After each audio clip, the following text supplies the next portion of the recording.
नमस्कार दोस्तों and welcome to my channel. कैसे हैं आप सब? उम्मीद है सब ठीक ठाक होंगे। तो आज हम क्या करेंगे, जो आपकी सीबीएसई क्लास 12th है उसका चैप्टर 7 है आपका इंटीग्रल्स। ये ऑलरेडी हम स्टार्ट कर चुके हैं। एक्सरसाइज 7.2 का हमने इसे प्रीवियस वीडियो के अंदर इंट्रोडक्शन देखा था। साथ में फर्स्ट से और फिफ्थ तक हमने जितने भी क्वेश्चन है फर्स्ट टू फिफ्थ हमने सारे क्वेश्चन अच्छे से समझे थे और किए थे। तो ये जो इंट्रोडक्शन था इसके अंदर हमने क्या सीखा था, हमने सीखा था इंटीग्रेशन बाय सब्स्टिट्यूशन। तो इस एक्सरसाइज के अंदर हम इस मेथड का यूज करने वाले हैं, सब्स्टिट्यूशन मेथड का। और इस वीडियो के अंदर भी हम आगे के जो क्वेश्चन देखेंगे, क्वेश्चन नंबर जो आपका 1 है उससे लेकर 37 क्वेश्चन के अंदर आपको फंक्शंस को इंटीग्रेट करना है बाय यूजिंग सब्स्टिट्यूशन मेथड। ठीक है, तो स्टार्ट करते हैं इस वीडियो को। क्वेश्चन नंबर 6 देखो, आपको दे रखा है फंक्शन अंडर रूट ए एक्स प्लस में बी। तो आपको क्या करना है, आपको यहाँ पे इंटीग्रेशन फाइंड आउट करना है इस फंक्शन का, यानी अंडर रूट ए एक्स प्लस में जो बी है इसका विद रिस्पेक्ट टू एक्स आपको यहाँ पे इंटीग्रेशन फाइंड आउट करना है। अब मेथड लगाना है सब्स्टिट्यूशन। तो हम क्या करेंगे, यहाँ पे ये जो a x plus m b दिखाई दे रहा है तो यहाँ लिख देते हैं let a x plus m b is equal to t, या फिर आप यूज कर सकते हैं word substitute the value of a x plus m b is equal to t. उसके बाद हम क्या करेंगे, हमें डी एक्स की वैल्यू यहाँ पे फाइंड आउट करनी पड़ेगी ताकि इसकी जगह भी हम कोई वैल्यू सब्स्टिट्यूट कर सकें और इजीली इसका फंक्शन का इंटीग्रेशन फाइंड आउट कर सकें। तो दोनों साइड क्या कर देंगे, डिफ्रेंशिएट कर देंगे। तो ये हो जाएगा ए, और क्योंकि डी एक्स से कर रहे हैं हम लोग यानी विद रिस्पेक्ट टू एक्स कर रहे हैं तो यहाँ पे एक्स का 1 हो जाएगा। तो यहाँ पे मैं लिख भी देती हूँ, differentiate both sides with respect to x कर रहे हैं हम। तो यहाँ पे हो जाएगा a प्लस में b कांस्टेंट है तो 0 is equal to d t upon d x. यहाँ से हमें वैल्यू चाहिए dx की, तो यहाँ से dx की वैल्यू आ जाएगी dt अपॉन में a। ठीक है, तो ये वैल्यू हम यहाँ पे dx की जगह पुट करेंगे और इसी तरीके से ax प्लस में b की जगह सब्स्टिट्यूट करेंगे t वैल्यू। ठीक है, तो यहाँ लिख देते हैं सब्स्टिट्यूट ax प्लस में b is equal to t and dx is equal to dt upon में a। तो ये वैल्यू यहाँ पे अगर पुट कर देते हैं तो ये आपके पास हो जाएगा integration of under root t dx की जगह हम लिख दिया dt अपॉन में a। अब a भी क्या है आपका, यहाँ पे जो a है वो एक कांस्टेंट है। तो आपको पता है जो कांस्टेंट है हम उसको इंटीग्रेशन से बाहर लिख देंगे। तो ये हो जाएगा आपके पास 1 upon a integration of t की पावर 1 अपॉन 2 dt। अब ये जो अंडर रूट है इसका मतलब होता है पावर कितनी है, हाफ है। अब आपको पता है इंटीग्रेशन ऑफ x की पावर अगर आप n करते हैं विद रिस्पेक्ट टू x, ये मैं काफी बार बता चुकी हूँ, तो इसकी वैल्यू होती है x की पावर n प्लस में 1 डिवाइड में n प्लस में 1 और प्लस में c आपको एक कांस्टेंट भी आता है।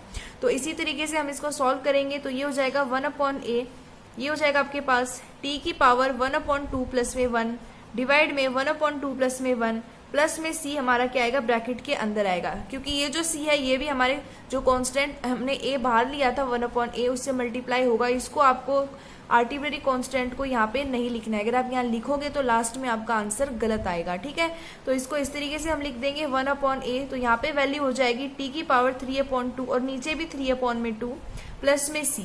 अब इसको हम खोल देंगे तो हमारे पास ये जो 1 अपॉन a है ये दोनों से मल्टीप्लाई हो जाएगा, यानी हम इसको लिख सकते हैं इस तरीके से 2 यहाँ पे ये जो हमारे पास डिनोमिनेटर है इसको हम ऊपर ले जाएंगे तो ये हो जाएगा 2 अपॉन में 3a t की पावर 3 अपॉन 2 प्लस में आपके पास c अपॉन में a हो जाएगा। अब ये आपके पास नया आर्टिब्रेरी कांस्टेंट आया जिसको आप c1 से रिप्लेस कर सकते हैं। अब इसको आप c1 नाम दे सकते हैं, और अगर आपको लास्ट में c ही नाम देना है तो इस समय यहाँ पे आप c1 नाम देकर और लास्ट में इस वैल्यू को c नाम दे सकते थे एज ए कांस्टेंट। ठीक है, तो अब हम क्या करेंगे, हमारा आंसर तो आ गया है 2 अपॉन 3a t की पावर 3 अपॉन 2 प्लस में c1। ठीक है, हमने इस कांस्टेंट को नाम दे दिया है c1।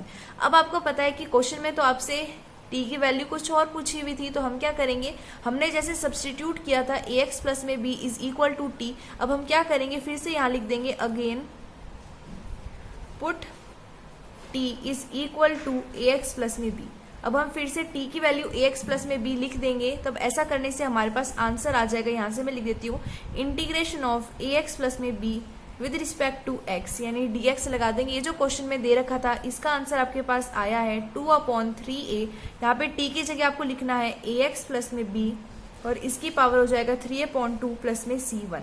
तो ये आपके पास आंसर आ गया है क्वेश्चन नंबर 6 का। ठीक है, तो ये वाले क्वेश्चन के अंदर मैंने आपको अच्छे से एलोबरेट करके बताया कि भाई कैसे कैसे करना है, कैसे फॉर्मूला यूज करना है, क्या मेथड ऑफ सब्स्टिट्यूशन है। तो इस क्वेश्चन से भी आपको क्लियर हो ही गया होगा। तो अब नेक्स्ट क्वेश्चन देखते हैं, 7th क्वेश्चन। तो यहाँ पे मैंने हमारा क्वेश्चन नंबर 7 लिख दिया। अब की बार फंक्शन दे रखा है x मल्टीप्लाई में दे रखा है √(x प्लस में 2)। तो ये दिखने में कई बच्चों को लग रहा होगा कि भाई बहुत ही मुश्किल है, कॉम्प्लेक्स है, लेकिन ये काफ़ी ज़्यादा सिंपल है। देखो कैसे करना है। देखो सबसे पहले यहाँ पे हमें क्या करना है, इसका इंटीग्रेशन यहाँ पे फाइंड आउट करना है। अब हम ये चाहेंगे कि भाई हम कोई एक ऐसी वैल्यू को t पुट कर दें, सब्स्टिट्यूट कर दें उसकी जगह एक वैल्यू, ताकि हमारे पास जो आंसर आए वो इजीली आ जाए, है ना। यही तो हम करते हैं मेथड ऑफ सब्स्टिट्यूशन में। तो अब कई बच्चे सोच रहे हैं कि यहाँ पे अगर मैं ले लूँ, यहाँ पे इस x की वैल्यू की से मैं अगर dx की वैल्यू निकाल दूँ तो यहाँ पे हमारे पास सिंपल तो हो जाएगा, लेकिन आंसर आने में काफ़ी कॉम्प्लेक्स हो जाएगा, क्योंकि ये वैल्यू फिर x के टर्म में रह जाएगी। तो हम क्या करेंगे, ताकि ये x भी खत्म हो जाए और हमें बाद में कोई डिफिकल्टी ना आए, इसलिए हम क्या करेंगे, तो यहाँ लिख देंगे सब्स्टिट्यूट। हम क्या करेंगे, जो रूट के अंदर वैल्यू है यानी x प्लस में 2 है, इसको हम t पुट कर देंगे। अब दोनों side with respect to x क्या कर देंगे, डिफ्रेंशिएट कर देंगे। तो यहाँ से वैल्यू आ जाएगी 1 प्लस में 0 इज इक्वल टू dt। ठीक है, आ जाएगी आपके पास ये वैल्यू अपॉन में dx। यहाँ से हमारे पास वैल्यू आएगी कि dx की वैल्यू कितनी है, dt है। ठीक है, तो यहाँ पे ऐसा करने की वजह से हुआ क्या कि आपने इस वैल्यू को सिंप्लीफाई कर दिया, लेकिन ये वैल्यू अभी भी x की टर्म में ही रही है। ठीक है, तो यहाँ से हम क्या करेंगे, जैसे हमारे पास x की वैल्यू अगर हमें t की टर्म में निकालनी है तो हम क्या करेंगे, t की वैल्यू है x प्लस में 2। तो यहाँ से अगर x की वैल्यू निकाली जाए तो x की वैल्यू आएगी t माइनस में 2। यहाँ से एक वैल्यू हमें ये सब्स्टिट्यूट करनी है, एक ये सब्स्टिट्यूट करनी है, और dx की जगह dt पुट करना है। इसी तरीके से जैसे ये वाली वैल्यू दिखाई दे रही है, अगर कोई बच्चा क्या करता है, x की वैल्यू को ले लेता है x is equal to t, तो यहाँ से आपको पता है dx इज इक्वल टू यहाँ पे आ जाता, देखो dt, क्योंकि ये भी फिर से क्या हो जाती, 1 हो जाती, is equal to dt upon dx। आनी तो वैल्यू यही थी, लेकिन अब की बार आप क्या करते, इस x की जगह t पुट करते, और बाद में ये वाली वैल्यू को निकालने के लिए आपको t प्लस में 2 करना पड़ता, तो वो क्या होता, रूट में ही रह जाता। इस वजह से हमने अंडर रूट वाली वैल्यू को t कंसिडर किया, ताकि वो और सिंप्लीफाई हो सके। ठीक है, तो इसको आगे सॉल्व करते हैं। तो यहाँ लिख देते हैं नाउ सब्स्टिट्यूट। आपको क्या सब्स्टिट्यूट करना है, x प्लस में 2 की वैल्यू को तो t पुट करना है, और x की वैल्यू को आपको t माइनस 2 पुट करना है, एंड dx की वैल्यू को आपको dt पुट करना है। ऐसा पुट करने के बाद देखो आपके पास क्या वैल्यू आएगी, आपके पास वैल्यू आ जाएगी इंटीग्रेशन ऑफ x की जगह हमें क्या पुट करना है, t माइनस में 2, और इसी तरीके से हमारे पास अंडर रूट में क्या आ जाएगा, अंडर रूट ऑफ, आपके पास वैल्यू आ जाएगी, आपको x प्लस में 2 की जगह t पुट करना है और dx की जगह dt। अब ये वैल्यू आ गई। अब आपको बताइए जो अंडर रूट ऑफ t है ये दोनों से मल्टीप्लाई होगा, और ऐसा करने से हमारे लिए इजी हो गया।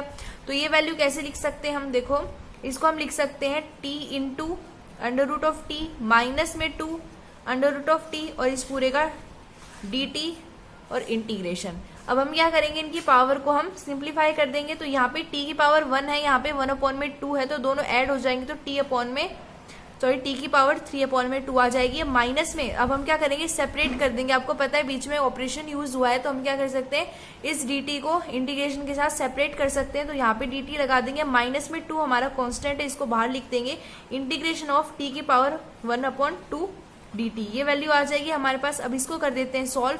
तो ये हो जाएगा आपके पास t की पावर 3 अपॉन 2 प्लस में 1 यानी 5 अपॉन 2, और यही पावर नीचे आएगी डिनोमिनेटर में। अब इसी तरीके से यहाँ से अगर आप करते हैं तो माइनस में 2, और यहाँ पे आ जाएगी t की पावर 3 अपॉन 2 और डिवाइड में 3 अपॉन 2। अब प्लस में हम c लिख देते हैं जो हमारे इंटीग्रेशन का आर्बिट्रेरी कांस्टेंट है। तो इसी तरीके से जो डिनोमिनेटर वाली वैल्यू है इनको ऊपर शिफ्ट कर देंगे, तो ये आपके पास क्या वैल्यू हो जाएगी, ये वैल्यू आपके पास हो जाएगी 2 अपॉन में 5 t की पावर 5 अपॉन 2, माइनस में ये 2 पर चला जाएगा यानी 4 अपॉन 3 t की पावर 3 अपॉन 2, और प्लस में c आपका कांस्टेंट लगाना जरूरी है। यहाँ पे मैंने आपको ऑलरेडी इंट्रोडक्शन के समय ये सब समझा चुकी हूँ। तो अब हम क्या करेंगे, अगेन पुट। अब हम क्या करेंगे, t की जगह फिर से पुट कर देंगे। क्या पुट करेंगे, t की वैल्यू हमने मानी थी x प्लस में 2 के इक्वल, तो अब ये वैल्यू पुट कर देंगे यहाँ पे जहां जहां पे t है उसकी जगह, और हमारे पास आंसर आ जाएगा। तो यहाँ लिख देते हैं देयरफॉर इंटीग्रेशन जो हमें गिवन फंक्शन था x इंटू में x प्लस में 2 का रूट dx, इसकी वैल्यू आपके पास क्या आएगी, यहाँ पे t की वैल्यू जब x प्लस में 2 पुट कर देंगे तो यही आंसर आएगा, यानी इसकी वैल्यू आएगी 2 अपॉन 5 टी की जगह लिखेंगे x प्लस में 2 इसकी पावर 5/2 माइनस में 4/3 और टी की जगह लिखेंगे x प्लस में 2 इसकी पावर है 3/2 और प्लस में c। तो ये आपके पास आंसर आ गया है क्वेश्चन नंबर 7 का। इस तरीके से हमने मेथड यूज किया सब्स्टिट्यूशन का और इंटीग्रेशन फाइंड आउट कर लिया गिवन फंक्शन का। अब नेक्स्ट क्वेश्चन देखते हैं, 8th क्वेश्चन। तो अब यहाँ पे देखो ये हमारा 8th क्वेश्चन दे रखा है, हमें फंक्शन दिया है x और इसकी मल्टीप्लाई में रूट दे रखा है 1 प्लस में x, यहाँ पे दे रखा है स्क्वायर और इसके साथ मल्टीप्लाई में है 2। ठीक है, तो ये भी काफी ज्यादा सिंपल है, इससे पहले वाले क्वेश्चन के एकदम सिमिलर है, बस यहाँ पे अंडर रूट के अंदर जो वैल्यू दे रखी है वो हमें डिफरेंट दी हुई है। और हमने ये भी समझा था अगर हम बाहर वाली वैल्यू को सब्स्टिट्यूट कर देंगे तो हमारे लिए थोड़ा कॉम्प्लेक्स हो जाएगा आगे सॉल्व करना। इस वजह से हम क्या करेंगे, यही हम प्रीफर करेंगे कि जो अंडर रूट के अंदर वैल्यू है उसको सब्स्टिट्यूट किया जाए। तो इसका आंसर देखते हैं, हमें क्या करना है, इस फंक्शन का इंटीग्रेशन फाइंड करना है विद रिस्पेक्ट टू x। तो इसे लिखेंगे x 1 प्लस में 2x का स्क्वायर और dx। अब हम क्या करेंगे, सब्स्टिट्यूट कर देंगे। नाउ सब्स्टिट्यूट, हमें क्या करना है, 1 प्लस में जो 2x का स्क्वायर है इसकी जगह हमें t पुट करना है। दोनों साइड हम क्या करेंगे, डिफ्रेंशिएट कर देंगे विद रिस्पेक्ट टू x। तो ये हो जाएगा 0 प्लस में ये हो जाएगा आपके पास 4x is equal to dt upon dx। आगे ये वैल्यू, तो यहाँ से dx की वैल्यू कितनी आएगी, dt अपॉन में 4x आएगी।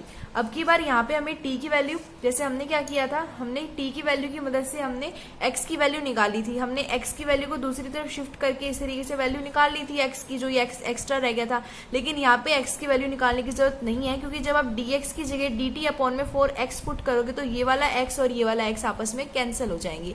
इस वजह से हमारे लिए और भी ज्यादा सिंपल हो गया है। तो हम इसको आगे सॉल्व करते हैं, देखो कैसे करेंगे। पुट कर देंगे यहाँ पे dx की जगह dt अपॉन 4x और t यहाँ पे हमारे पास ये वैल्यू को रिप्लेस कर देगा। तो यहाँ पे लिख देते हैं, ये हो जाएगा इंटीग्रेशन ऑफ x इनटू में आपके पास ये हो जाएगा अंडर रूट ऑफ x, यहाँ पे जो दे रखा था यहाँ पे x लिख दिया, अंडर रूट ऑफ t लिख दिया क्योंकि इसकी जगह हमने t वैल्यू लिखी थी, और इनटू में हमारे पास dx की वैल्यू हमें सब्स्टिट्यूट करनी है dt अपॉन में 4x से, और ये x और ये x हमारे कैंसिल हो गए, यानी हमारे पास आंसर आता है integration of under root of t dt। अब ये तो काफी सिंपल है क्योंकि यहाँ पे t की पावर है 1/2 और ये तो हम बहुत बार कर चुके हैं, आपको पता ही है क्या हो जाएगा, पावर में एक ऐड हो जाएगा, इसी तरीके से डिनोमिनेटर में सेम पावर 1 में ऐड हो जाएगी इसके अंदर ही। तो यहाँ पे इस तरीके से आ जाएगा। हमारे पास 1 मिनट, ये पेज बार बार उड़ रहा है। तो ये हमारे पास हो जाएगा इंटीग्रेशन ऑफ t की पावर 1/2 हमें करना है। एक बार ऐसे लिख देते हैं, क्योंकि पेपर में देखो अगर आपका सेम क्वेश्चन छोटे नंबर में आता है तो आपको पता है डायरेक्टली उसको सॉल्व करना पड़ेगा, लेकिन अगर बड़े में आ जाता है तो आपको स्टेप्स भी मेंशन करने पड़ेंगे क्योंकि स्टेप की मार्किंग होती है। ठीक है, तो इस तरीके से हमारे पास हो जाएगा t की पावर 3/2 अपॉन में 3/2 प्लस में c हमारा कांस्टेंट आ ही गया। तो ये हमारे पास वैल्यू देखो क्या हो जाएगी। अब ये जो हम सॉल्व कर रहे हैं ना, ये काफी ज्यादा सिंपली हम कर रहे हैं। तो यहाँ पे देखो, अब यहाँ पे हमारे पास 4 रह गया था, तो इसको हम क्या करेंगे, 1/4 को बाहर लिख देंगे। क्यों लिख देंगे, क्योंकि ये हमारा कांस्टेंट है, यानी कि इसके बाहर में हमारे पास 1/4 है। तो ये हमारे पास क्या हो जाएगा, तो इसको हम क्या करेंगे, ये जो डिनोमिनेटर में है इसको ऊपर शिफ्ट कर देंगे। तो ये हो जाएगा 2 अपॉन में 4 इंटू में 3 t की पावर 3/2 प्लस में c। तो अब यहाँ पे ये तो कैंसिल हो गया हमारे पास, यानी 1/6 t की पावर 3/2 प्लस में c।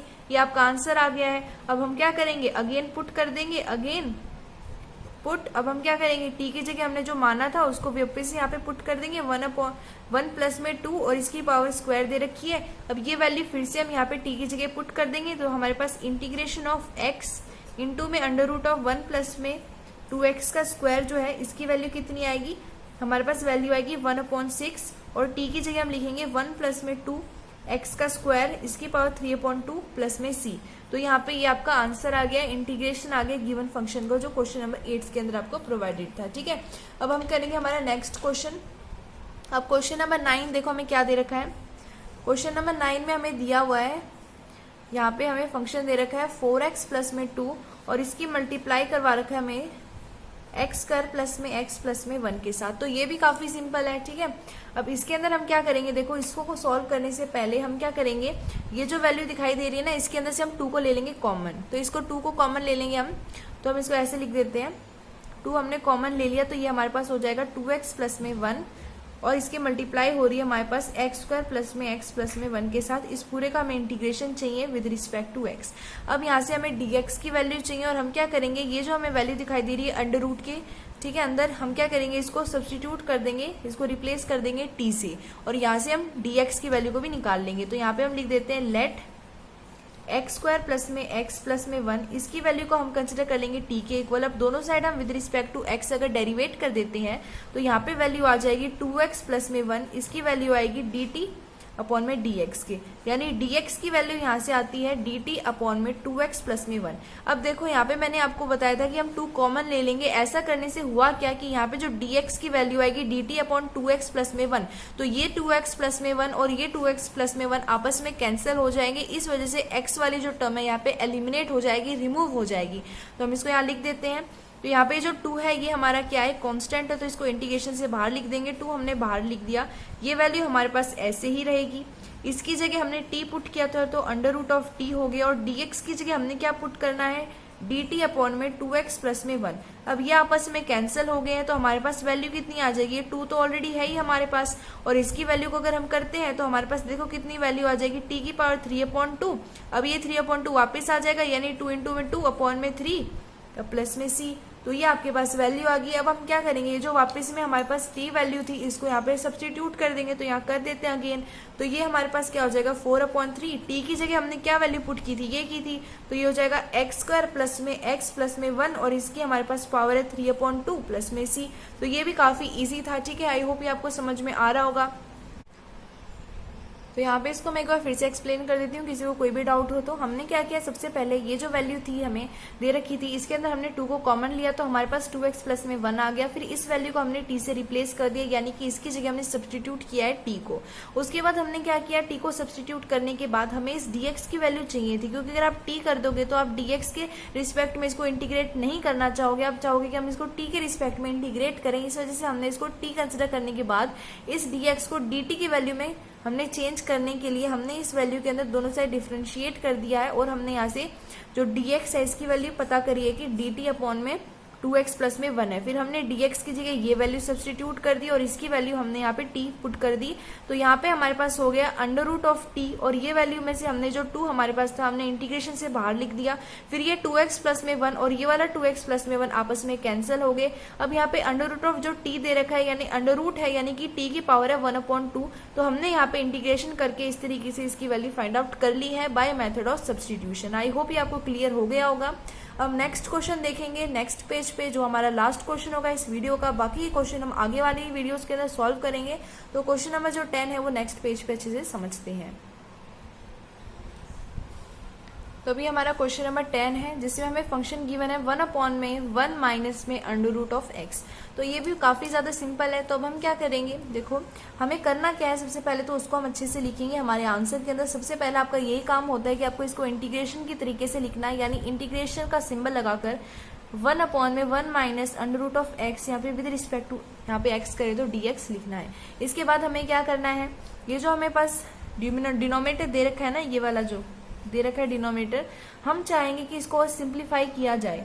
तो इसको सिंप्लीफाई करने के लिए हम क्या करेंगे, यहाँ पे हम अंडर रूट ऑफ जो x है इसको कॉमन ले लेंगे। तो ये क्या वैल्यू क्या बन जाएगी 1/, अगर under root of x common लिया तो यहाँ पे हमारे पास under root of x minus में 1 इस तरीके से वैल्यू आ जाएगी। ठीक है, तो वैल्यू आ जाएगी इस तरीके से, और यहाँ पे हमारे पास dx ऑलरेडी है ही। अब हम क्या करेंगे, ये जो वैल्यू दिखाई दे रही है इसकी मदद से हम dx की वैल्यू को फाइंड आउट करेंगे। तो ऐसा करने के लिए हम क्या करेंगे, यहाँ लिख देंगे put under root of x minus में 1, इसकी वैल्यू अगर आप t पुट करते हैं उसके बाद दोनों साइड डिफरेंशिएट करते हैं, तब हमारे पास क्या वैल्यू आएगी, देखो तब हमारे पास जो वैल्यू आएगी इस तरीके से आएगी आपके पास वैल्यू, ये हमारे पास हो जाएगा 1/2 under root of x minus में 0 is equal to dt upon dx आ जाएगी। और यहाँ से हमें किसकी वैल्यू चाहिए, dx की वैल्यू चाहिए। तो हम इसको इस तरीके से लिख सकते हैं dx इंटू में 1/2 under root of x is equal to dt। तो अब यहाँ से dx की वैल्यू चाहिए, यहाँ डिवाइड में इस साइड जाके मल्टीप्लाई हो जाएगा, यानी आपके पास यहाँ से dx की वैल्यू आएगी 2 under root of x dt। अब ये हम dx की वैल्यू सब्सटीट्यूट कर देंगे, और हमारे पास अंडर रूट x माइनस में 1 की जगह t वैल्यू हमें सब्सटीट्यूट करनी है, पुट करनी है। तो ये हो जाएगा 1 अपॉन में अंडर रूट ऑफ एक्स ऐसे ही रहेगा। यहाँ पे t हमने वैल्यू सब्स्टिट्यूट कर दी और dx की जगह हम लिखेंगे 2 under root of x dt। यहाँ पे हमने इसकी वैल्यू इसलिए फाइंड नहीं की थी क्योंकि अब हमारे पास ये दोनों आपस में कैंसिल होते नजर आ रहे हैं, तो इनको हमने कर दिया है कैंसिल। तो अब वैल्यू हमारे पास क्या आ गई है, ये जो 2 है ये हमारे पास मल्टीप्लाई में है, तो 2 को हम इंटीग्रेशन से बाहर लिखेंगे। अब इंटीग्रेशन करना है 1 अपॉन में t dt का। अगर हमारे पास 1 अपॉन में x होता है, इसका इंटीग्रेशन हमें करना होता है विद रिस्पेक्ट टू x। जैसे यहाँ t है तो विद रिस्पेक्ट टू t करना है, तब हमारे पास वैल्यू क्या आती है, log mod of t plus में c हमारा कांस्टेंट साथ में।